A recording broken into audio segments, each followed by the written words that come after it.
Greetings, dear ones. I'm Kryon of Magnetic Service. A different kind of channeling.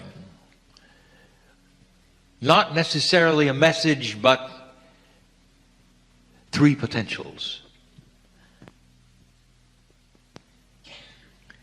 The meeting is being put on and hosted by what is called a futurist. A futurist is one who spends their life or the energies in trying to predict that which will come. And in the predicting of it, to prepare in a benevolent way when it happens. To put things in place that would agree with what is seen to be coming. That is a futurist. And in honor of that, I would like to paint a picture of three things that you could expect in your future. I'm going to base them around the questions that were asked of my partner today. One of the questions was about electronics, about machines, about the future of what you call artificial intelligence. Where is it going? Is there a danger to human beings because of it? Is humanity to go into a dark hole of its own creation because it made machines that turned against it? Is it going to do the kinds of things that your movies have predicted, told about, goes into your consciousness? And here's the answer. You don't know what you don't know. And what I mean by this is, what is coming in the future is not predictable by anything that you've experienced in the past.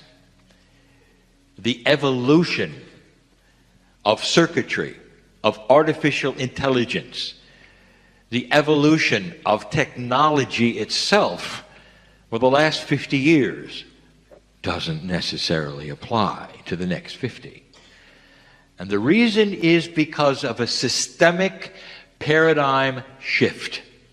And that can only happen with consciousness that changes in its expectations of what you want, of what is happening. Now, what I'm going to tell you is real.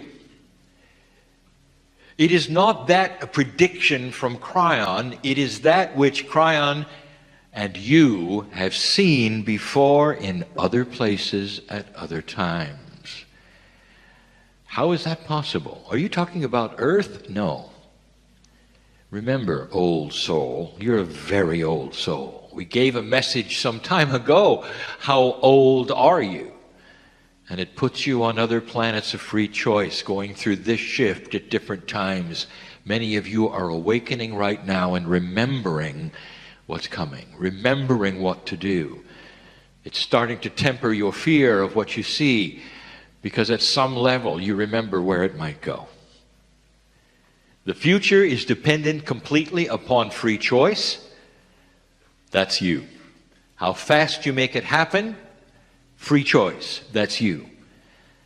So if I say 50 years or 100 years, which I will not say, it'll be wrong. Faster or slower depends upon you. There will be some surprises. And the surprises in technology will be surprises because nobody ever considered it. Nobody ever invented it. Number one. This is not necessarily in the distant future, but it is number one. It would be the first step. And what I'm going to give to you in all three instances has to do with you, the benevolent healing technology of the human being. You're going to find the focus in the future of electronics is going to be health. It's going to turn inward into the human's ability for technology that will be benevolent and help you heal. Right now, electronics does not turn inward, it turns outward. You use something. It accomplishes something. In this particular case, that is an outward evolution. This is an inward evolution. Electronics, machinery, all these things going inward and turning to an understanding more of the human body. I give you the first scenario. It involves inventions that have not yet occurred, processes that are not understood yet by you, which are on the way. The cancer patient reports to the hospital. Lays down, but instead of surgery, there's something else that's going to happen. A very tiny, small injection with something going into the body that you didn't expect. Someone would call it, perhaps, in your older energy, micro-robotics. It isn't. Oh, it's something new. And if you could examine the millions of little things that are being put into the bloodstream, you would be astonished. And you'd say, I'm not sure that that's really even possible, Kryon. Because they're as big as small cells, no bigger than a cell you can barely see with the naked eye. Hundreds of thousands, if not millions, all going. But they're not robots. There is no such thing as artificial intelligence because it has become something else. It's become intelligence of the human who is involved in the healing. Think of it this way. What if you could take a piece and the part of a stem cell that is you, that has a consciousness of you, that's a benevolence of you, that would never hurt you, that it's not artificial, and you insert it into that which is a microscopic machine? The cell, then, your consciousness is guiding the rest of that part. Part electronic, sure. Part mechanical, barely. Going through the bloodstream on its way to a place that is the tumor. And after literally less than 15 minutes, they're all collected around the tumor. It's not a robot. It's not artificial intelligence. It's you. Inserting yourself into your own body in a miraculous way through inventions that are not here yet. Part biology, part machine, part electronics, all together in a benevolent scenario that gathers around the tumor and with a process you don't know about, destroys it. Destroys it. A hint, what destroys disease? Not the scalpel. I'm not talking about that. What is it that can destroy disease? It's the first wave of the understanding. You're inserting consciousness right next to the tumor. And it starts to go away. It's dissolving. It has no choice. Because it's got millions of little yous all around it. Is this possible? Is something like this even feasible? I've just given you a reality that will happen. Now that's archaic compared to the next one.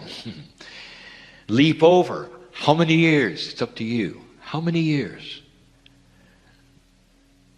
The cancer patient reports to a building. And the building may have a sign that says the V group, complete and total healing. One-stop shopping for disease elimination. And the cancer patient goes into the building. There's no injection. This is the height and the evolution of virtual reality. Today you have the beginning of it. You put on a pair of goggles and you can look around, and what you see is that which is a program. You can look around yourself in 360 degrees. You'll be put into beautiful nature. You'll hear the sounds of nature. And in that you feel this virtual reality is all around you. Dear ones, that's a toy compared to what I'm going to give you. You go to a place, you sit down. I won't describe the apparatus. It'll give it away. It's coming. It will be invented. It's in the minds and the Akashes of those who will do it. And in a moment or two, you are in another place. A virtual reality that lets you stand and walk and be. So real is it that you can interface with others, not with a program, with other intelligences that are human. They're in there with you to help you. Nothing is artificial about it, except the things you see. And what you see is a healing center. And in this healing center, a story within a story, you go into a building. And you lay down. And above your head is a screen. And on the screen is your tumor. And you're lying down for a reason. That is so you'll be relaxed and joyful, understanding. So there's no distribution one way or other to blood to your head or to your feet. It's normal. You're in a position of neutrality. The screen is above you, and you start to see your tumor. Given to you may be something called paddles. I'm not going to describe them. It would give it away. And in this, you are going to manipulate the healing of your own tumor, but that's not all. You're going to use some sounds also. You're going to sing a little, and there's going to be some affirmative kinds of tunes and sounds you may make. A schedule that you've rehearsed and that you know. It is so real. You're in another world, and yet at the same time you're sitting in a chair, lying down perhaps. But it feels like you could stand, you could be, you could do. In the real world, that's not where you are. You're in the virtual world. And then it happens. In this virtual world, you start seeing yourself heal your own tumor. You watch it start to go down. The healing starts to be complete. There's a feeling of joy. You start to see your own healing in such a profound way, and you realize this is great, this is wonderful, look what I'm doing. The virtual experience lasts a day or more. It is so real, you eat during that time and you're nourished. In a virtual situation, so real, you get up after you've dissolved your own tumor and you've sung to it and it's gone. You're not done. You go for the tests. And you sit, and the doctors start to test to see if it's gone. And it is. And you see the results, and you see the chemistry, and you see the charts. And they shake your hand and they say, congratulations, it's gone. All in a virtual world. When it's time for you to come back to the real world, they bring you back slowly. You didn't put on a pair of goggles, dear ones. I'm not going to tell you what you did, but it was complete. It surrounded you. There's nothing like it. Virtual world, almost like you stepped into another dimension. Not to give it away. And when you come back, nobody gives you any tests to find out how it turned out, because they know. Complete healing. You cognized with your own consciousness a total and complete healing that you had done yourself with the assistance of a virtual healing pattern, and you walk away without cancer. Now that's the power of the future. Because it's a future that recognizes what consciousness can do and what it can be. That's scenario 2. Scenario 3. Question about the multidimensional human being. And in order to give this to you, this is where you're going by yourself, without any machinery, without any virtual, without any chemistry. This is evolution. Not to tell you how long it may take, it's up to you. But let me introduce something that's dysfunctional in your body. You don't even know it is. It's just the way it is, and you've accepted it, and that is called your innate. How does it feel to be the highest evolved creature on the planet with intellect, where you can examine your own being, why you exist, why you're here, to say the words, I am that I am, and yet there is another process in your body that is smarter than you. Your muscle test, kinesiology, all to find out something that you ought to know, but you don't, because you are separated from your chemistry. Let me ask you, just logically, does it make sense that you would have been created in this way? And the answer is no, it's not logical, and it doesn't help your survival. Disease attaches itself to it, and you never know it until you're hurt. You've got to access the innate separately, completely and totally separately, through processes that are archaic. Really? It can't really talk to you. It can give you signals. It can't talk to you, not really. Signal you here, signal you there. Innate, the smart body. The multidimensional human being is going to use that 24th pair of chromosomes that you think you don't have. Oh, 23andMe people. The 24th is multidimensional. It is not yet understood or seen or recognized. It's the one the Pleiadians gave you for today. Because it starts to work in you, and generation after generation, when consciousness starts to increase and you start to see things and you start to see quantum things, it will reveal itself in the double helix. And you will have a revelation, oh my, there's more than we thought. And what is it going to do? The first thing that you'll start seeing is children born with a meld of themselves and their consciousness and their innate. They will be their own healer. They will know all about their blood chemistry without a test.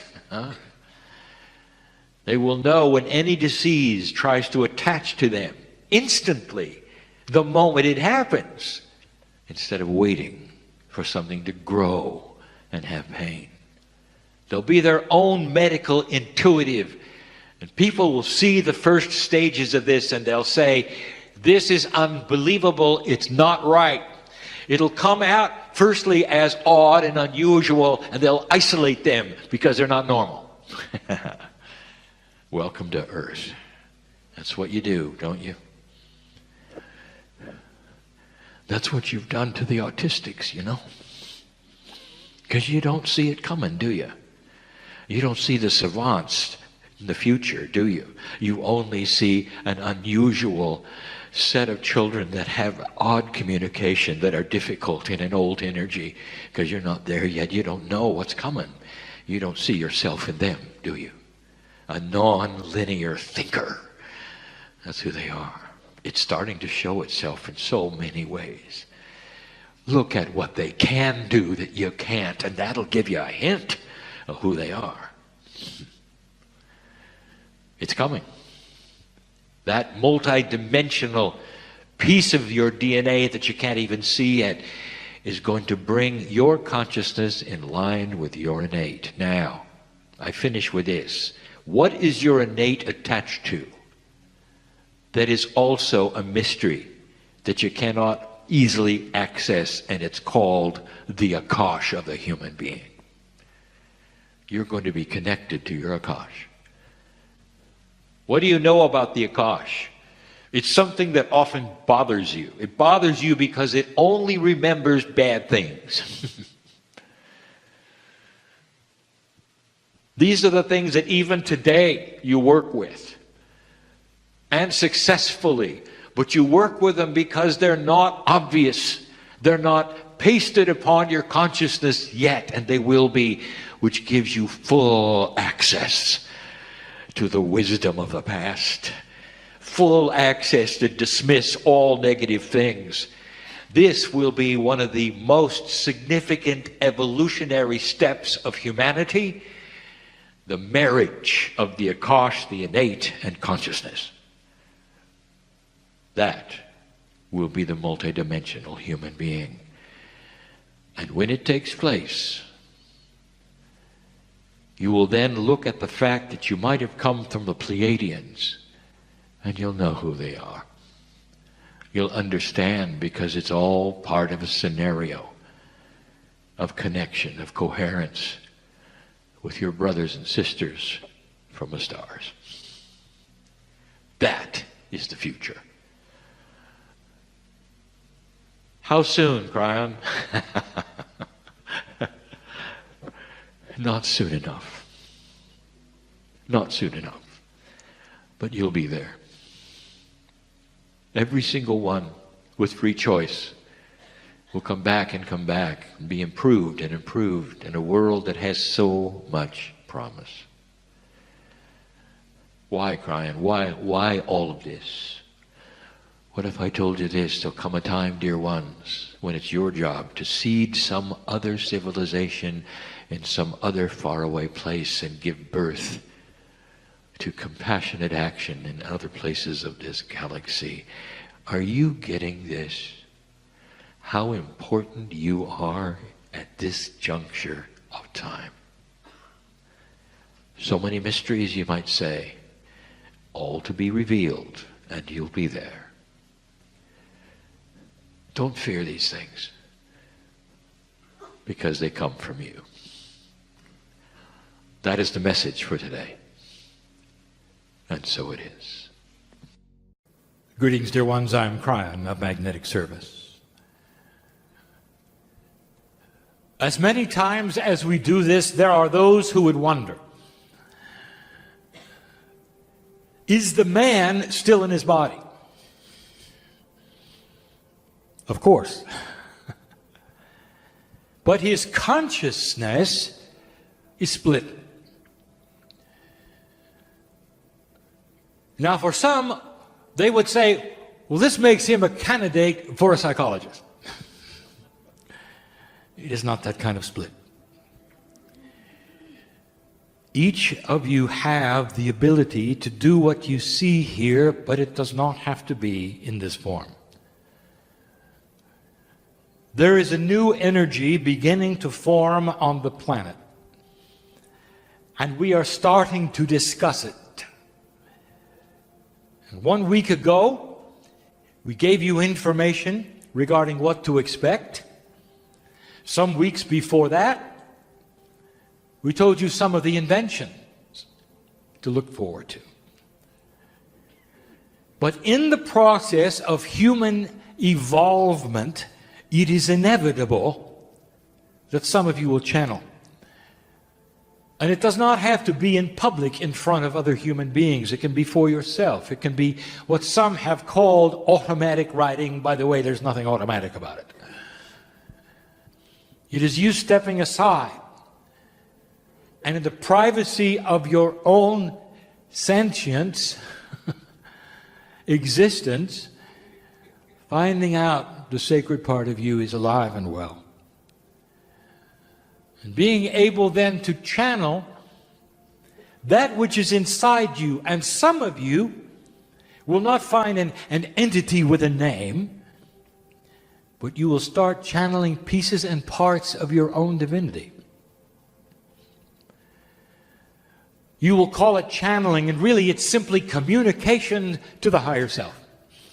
You getting in touch with the core soul that is you. And it will look like channeling. And it will be. The next step in human evolution is inward. Not outward, but inward. for the evolvement of the human species will be regarding what the brain is able then to do with all of the DNA in the body. There's over 100 trillion pieces of DNA. They're all identical. They're all bonded or entangled as one. And they all present one common field as the soul that you are. Now, science has not yet seen that, and they will.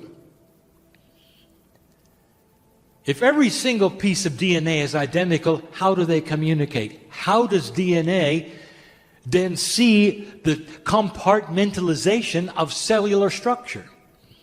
One organ to the next.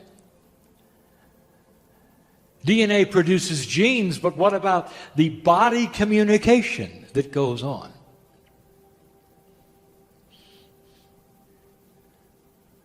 There's all manner of questions. We will start to answer one at a time as you start to see it evolve. You are finished with the old energy. Now, what to expect right now? For there is a release going on. And you're starting to feel it. And the release will have some anomalies to it. And you're going to start to see it. We have told you that among the anomalies of the release are the darker energies of the earth realizing they're losing. A last gasp, if you wish, to some older energy processes that will raise their heads and pretend they're in charge. And they won't be. And you will watch them be dismissed. Probably for the first time in human history. Today we're going to give you potentials. We're going to tell you some things. I would like to start with this. Echoing and continuing, realization is something we have that the ones listening are more than the ones in the room. And we have said this many times. If you've tuned into this, it doesn't matter what your clock says or your calendar says, we know who you are. The potentials of your evolved soul listening to this message is right in front of us. We are in contact with your higher self that knows your plan. We are in contact with that which you would think is a predisposed attitude. You might or might not do something. We know that. And so if you're listening to this message, or you're reading it, you're right where you belong. And we know you. But if you are hearing this for the first time, it is also now. So let me ask you, who's right? Which now is it? And the answer is, it's always now. For the teaching, as it reaches that part of you which resounds to the truth, can be any time. The love of God has no clock. And we are so aware of the paths that are in front of you that bring you to places like this where you can hear in person, read, or listen. And to us, it's all happening at the same time. And so we greet you, even the ones that those in the room cannot see. Difficult to explain these things, it is.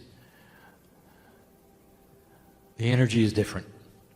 And some of you are going to start feeling it.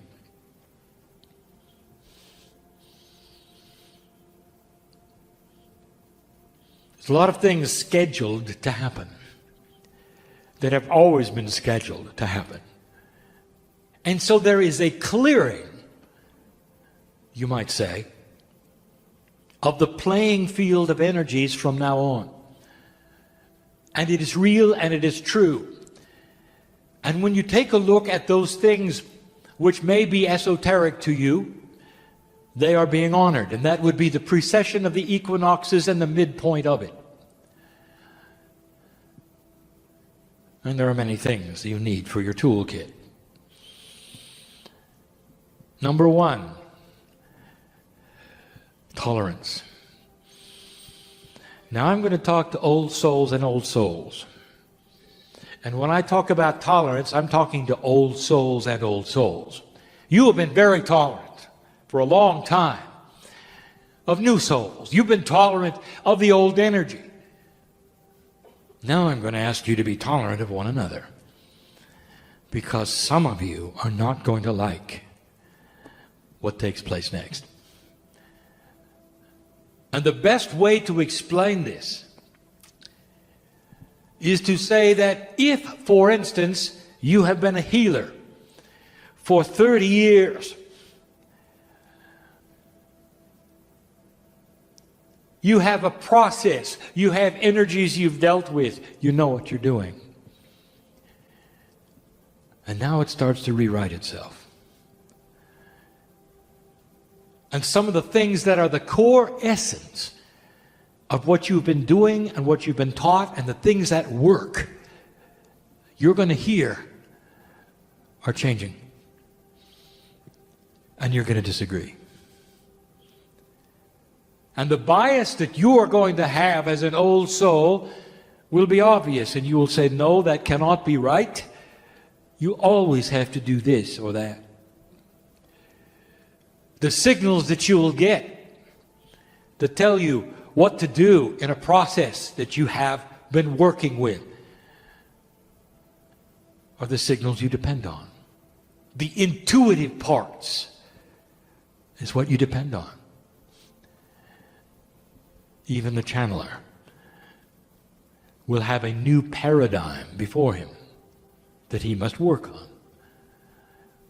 For with new energy, the relationship between the human corporeal body and that which you call the intelligent body and higher self will start to shift. Pathways that you may call neural will start to be built that are quantum between the corporeal self and the intelligent corporeal self. That is to say, that some of you are starting to get a concept of being able to talk to your own cellular structure and get feedback. And there would be those who are invested in kinesiology who would say, no, you have to do it another way. We've done this for decades. This is how it's done. And you will say, well, I can do it different. And so some of you are going to have to be tolerant. Open-minded, old soul, for new processes, or ones that rewrite the processes that you have lived by, survived by. If you don't, it's going to slow down the process of planet Earth. For then there will be a split in the old souls.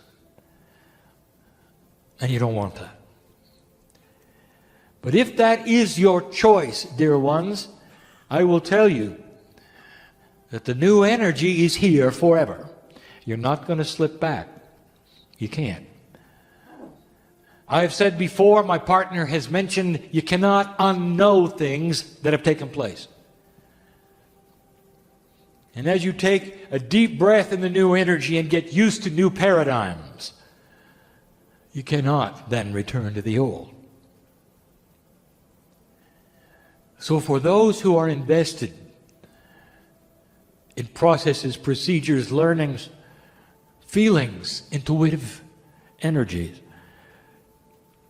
that you have used for years, we ask you for tolerance. And before you would judge or speak, look at the beauty of an evolving earth.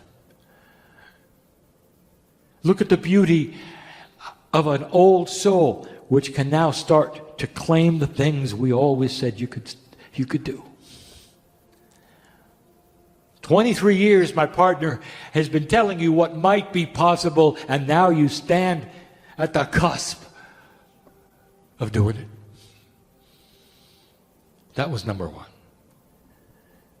Some of you are going to see this, and it's not going to take long. Books will be written. Some will object. There will be those who are learned and successful and have profound proof of their abilities, and they won't change. And they'll object to you. And they'll say, God doesn't move that fast. It doesn't work that way. And I have a message for them. It wasn't fast. It took thousands of years. And God does work that way. Just ask the indigenous whose ancestors told you the day would come. And it's here. This is not new. But there is shift, and it is dramatic. Some of you will see what I mean. Some of you will lose friends because of it. Old souls that just won't go there. That's number one. Number two, we're going to state it again. The story of the farmer. The beginning one. The attribute of the amateur who plants the seeds and runs the next day to watch them grow. Only to discover that they cannot be seen growing. And that is the way it's going to appear. Too slow. You'll watch your news. You'll watch your government. You'll watch the earth. And some of you will say, well, I don't really see much that's different.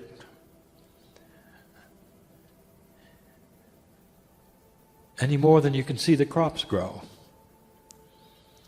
There is a slow, methodical, consistent change in consciousness. Some of it cannot be obtained until old energy dies. Some of it will not be realized until some of those in charge of old energies are no longer in charge of them. Some of them will not reveal themselves until youth takes the position of leadership. And some of you were saying, that's just too long. Patience. What we need you to do, dear ones, in your toolkit is to understand that your being here as an old soul is the food for the plants to grow. You can't just check out and say, I waited long enough, and I don't want to go through another 18 years. Picture it like this, dear ones. You now have the water can for the seeds. Now they're no longer those energies, and not only do you have the seeds, you have the water can. And so every morning you wake up and water them.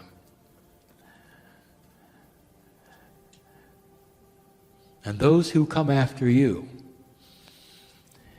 will see full crops. This is the next thing in your toolkit, and that is patience and understanding and tolerance for things you didn't expect. In a new paradigm, there are going to be things you didn't expect, and you may look at them and say, no, not understanding this was the way of it all along. So let me talk about one. Number 3, attitude adjustment. Some of you are starting to put together some things that Kryon has said. Years and years ago, I channeled information that has now come to fruition. And now you'll understand it, and then you did not. We gave you this phrase: when everyone can talk to everyone, there can be no secrets. This has now become something called social networking. Back before even the phrase existed, I told you about it. A time on the planet when all could talk to all. Instantly. Can you see how that would disarm old paradigms of communication? Do you see how that might disarm information which was not right? Do you see how that might disarm drama, untruth? When everyone can talk to everyone, and they are. So the technology has given you the beginning of something that some of you, especially the ones who are older old souls, look at and don't want anything to do with and say it's a fad of the young people. The third tool in your kit is attitude adjustment. I want you to look at it. I want you to let a young person show you what they can do. How many friends that they can talk to instantly when they want to communicate something and they put it in a place and suddenly hundreds know. Instantly. It is a new paradigm of the way human beings are going to communicate. And I want to tell you where that's going to lead.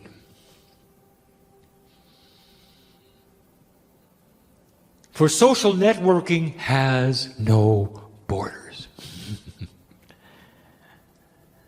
So let's just go right to it. What happens when an Israeli is talking to an Iranian or a Palestinian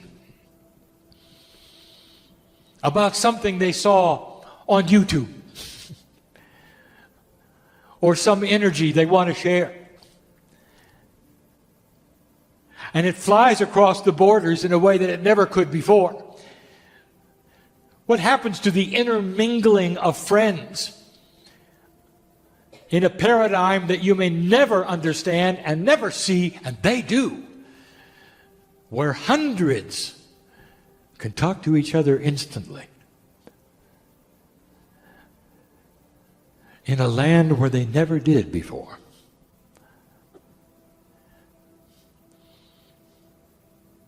Slowly there will be a lessening of the objections to countries who are trying to stop this. When they understand more about the benefits to them. And it will have to do with trade. And the other things that are important to economies, when they start to understand that social networking may very well be the answer to recession. There is more here than meets the eye, dear ones, and your attitude is everything. For if you look at all this and say, well, this is a fad, this is just for the young, you're missing it. Totally. Let a young person explain what they can do. And let the light bulb go on in your mind for the evolution of the human species. For this is never going away. It's only going to get worse.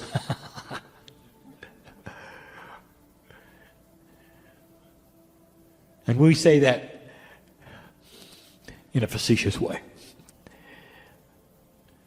Will there come a day when this will be the way of it in all things? It'll be impossible to be a hermit. You'll always have more friends than you want. These are the things we are asking you to look forward to. And it's going to require you look at them differently and adjust. That was number 3. Number 4, physical body.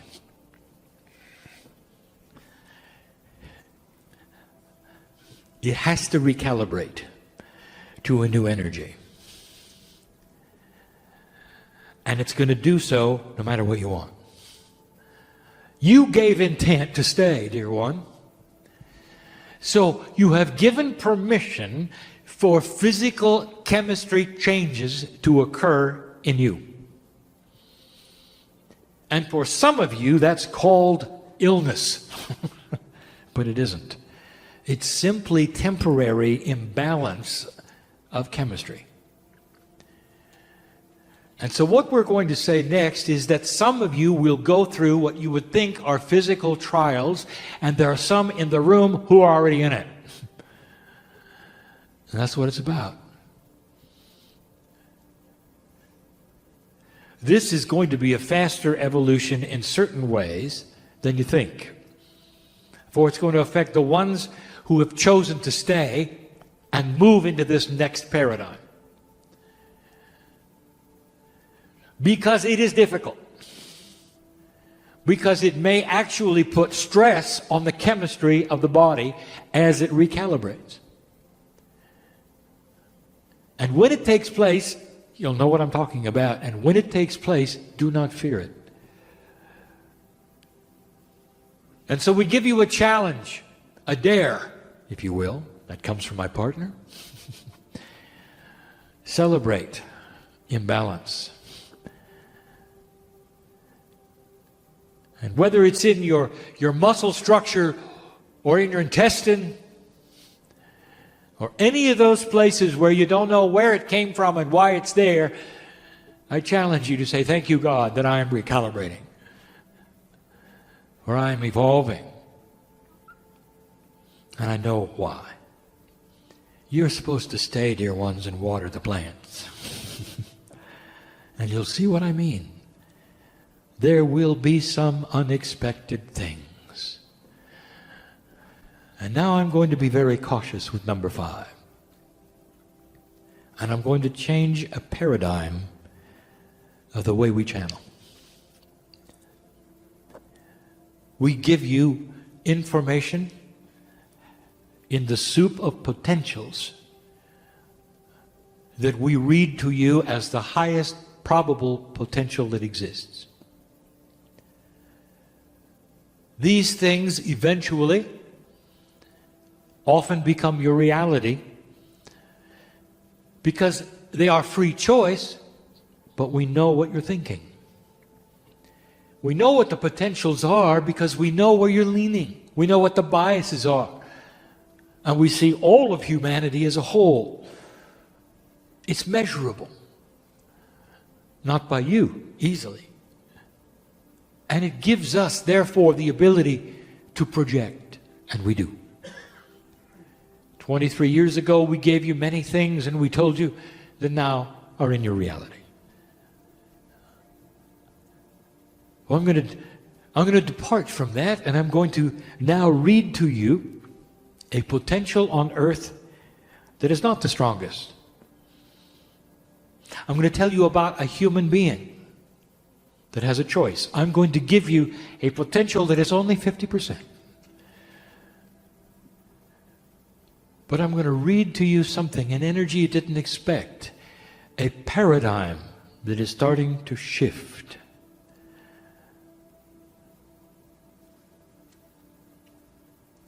Let's talk about North Korea. There is a young new leader. The potential is he will never, ever hear this channeling. So I can talk freely. He is facing a dilemma. For he is young and he knows about the difference in the energy. He feels it. The lineage of his father lays upon him. And all that is around him expects him to be a clone of that man. To continue the things that he has been taught make North Korea great. And he's starting to rethink them. What makes a world leader great? So I want you to ask that question to a man in an older energy that you know. And his name is Napoleon. Not that long ago, dear ones. Not in the history of humanity. Not in the history of the earth. If you ask Napoleon what makes a world leader great, he will say the size of his army. How many countries he can conquer. How important he is based upon how many citizens then call him king. Not only was that his reality, but he was right. And so Napoleon went back and forth between world leader, general, and prisoner. And he accomplished everything he set out to do, almost. What makes a world leader great? What I am showing you is the difference in thinking between then and now. And the choices that an evolved young human being has that could change everything on the planet if he wanted. His father will tell this North Korean young person that what makes a world leader great is the potential of his missile power. What impresses his people as he stands up against the West. How he continues to aggravate those in the South. And that is his lineage, and that's what he's been told all his life. Now, there's a 50% chance of something. This is not a strong potential, dear ones. But I'm bringing this forward, for you're going to watch it work one way or the other. If Kryon were to advise this man, here is what I would tell him. He could be the greatest leader the world has ever known. For what he does now will be something the world will see as a demarcation point. Not only that, what he does now will be in the history books, and almost every other leader on the planet, he's going to outlive them. So he's going to have a longer fame than anyone. And it starts like this. Tell the border guards to go home and greet the South. Unify North and Korea and South Korea in a way that no prophet ever said could happen. Start alliances with the West and show them that you mean it. Bring abundance to your people that they never expected. And the result will be fame and glory that the Father never achieved. That the world will talk about. A United Nations that will stand and applaud when you walk in. If I would advise him. And I would say, wouldn't you like that?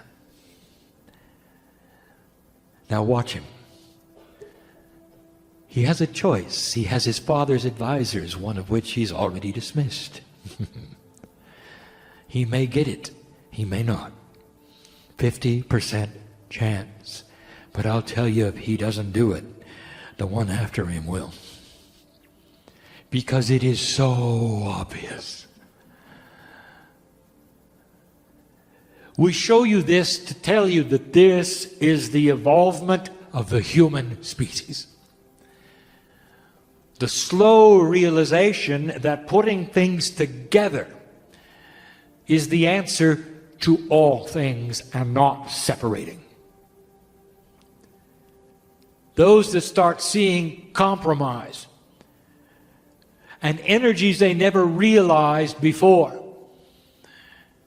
will be the ones you're going to remember.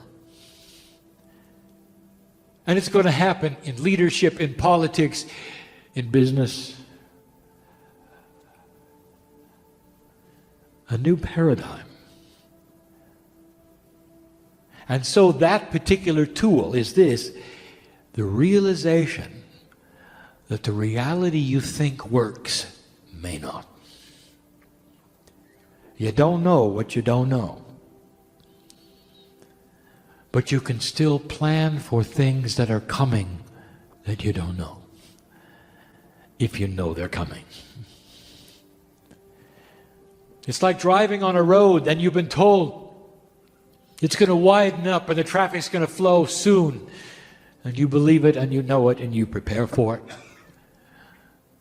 You don't know when it's coming and you don't know what that means. But when it comes, you're ready. And you breathe a sigh of relief and you said, I knew that would happen. And so we close with that. And now you can watch as the world watches to see what this young man does.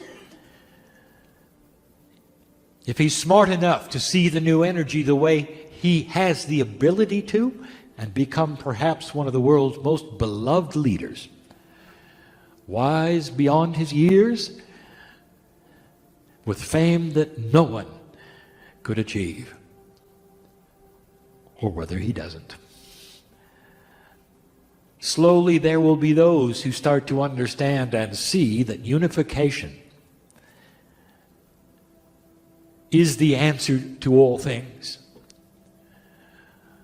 And as hard as it is for enemies to unify with enemies, it will be their survival. For to continue the way they are, they'll die on the vine. And the old energy is no longer going to support the old ways. Watch for it. It's going to happen sooner than not. We'll close with the same thing we closed with before. Human being, do not fear what you're about to see. For the old energy will flail and die hard. And it's not going to go easily into the sunset with its head down. It's going to fight. I give you this as a metaphor. You'll see it, you'll know it, you'll understand it. Don't fear it. There'll be a period of recalibration and adjustment as this earth moves in slowly to an energy coming into the sun. The city on the hill slowly being revealed. The New Jerusalem. And so it is.